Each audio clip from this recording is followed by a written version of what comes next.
চলে এলাম মালয়েশিয়ার খুব সুন্দর একটি গ্রাম ক্র্যাব আইল্যান্ড বা কাঁকড়া দ্বীপে।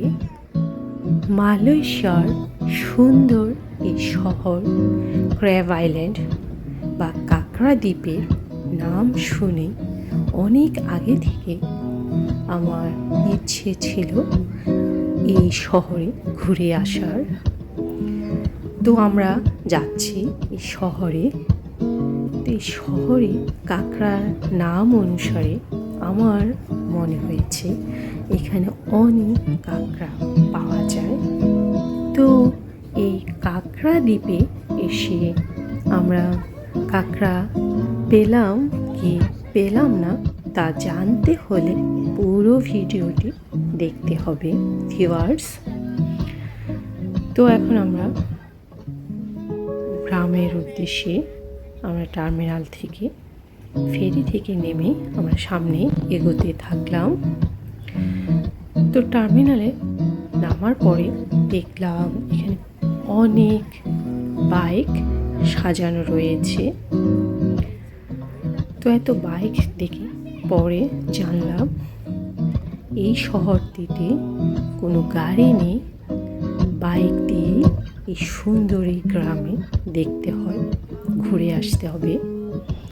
আর এখানকার লোকাল লোকজন এই বাইক দিয়ে চলাফেরা করে।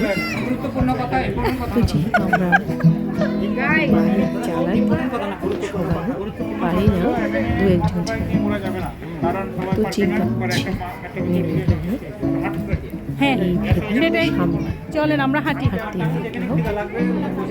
হ্যাঁ হ্যাঁ যেতে যেতে সামনে আরও কিছু বাইকের দোকান দেখলাম, ওখানে সাজানো আছে।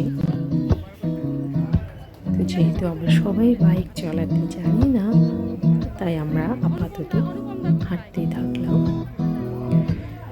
হাঁটার সময় দেখলাম সামনে কিছু কাঁকড়া, আর অবাক হলাম দেখে ওই কাঁকড়াগুলোর মাত্র দুটো করে পা, বেশ সুন্দর। তো যাক, গল্প করতে করতে আমরা সামনের দিকে এগোতে থাকলাম। খুব সুন্দর শহর সাজানো আছে। এখানে রয়েছে বেশ কিছু চাইনিজ টেম্পল, আর এখানকার ঘর বাড়িগুলো স্টিল নির্মিত। রাস্তার দুপাশে সুন্দর ছোট ছোট ঘর বাড়ি, বাড়ির লোকেরা যে যার কাজে ব্যস্ত। চলেন, যেহেতু সামনে আসছে চাইনিজ নিউ ইয়ার, তো ওখানে চাইনিজ ল্যান্টার্ন লাগানো হচ্ছে। আর এই সুন্দর প্রকৃতির মাঝে হাঁটতে বেশ ভালো লাগছে। বাহিরে বেশ সুন্দর ঝলমলে রোদ। তো দুপুর গড়িয়ে এলো, আমাদের এখন লাঞ্চের সময়। তো একটা সি ফুড রেস্টুরেন্টে সবাই মিলে লাঞ্চ সেরে নিলাম। তো লাঞ্চের পরে আরও কিছুটা সময় ওখানে কাটিয়ে ফিরে চললাম আমাদের গন্তব্যে। তো ভিউয়ার্স, ফেরার পথে অবশ্যই ওখানে লিটল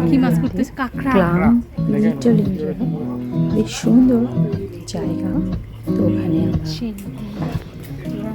বিকেলে চা নাস্তা খেয়ে এবং সন্ধে ডিনার সেরে পুরো লিটল ইন্ডিয়া ঘোরাঘুরি করে ফিরে গেলাম যে যার মতো করে আমাদের নিয়ে। তো আপনারা পুরো ভিডিওটি দেখুন, আশা করি আপনাদের ভালো লাগবে। তো চলুন তাহলে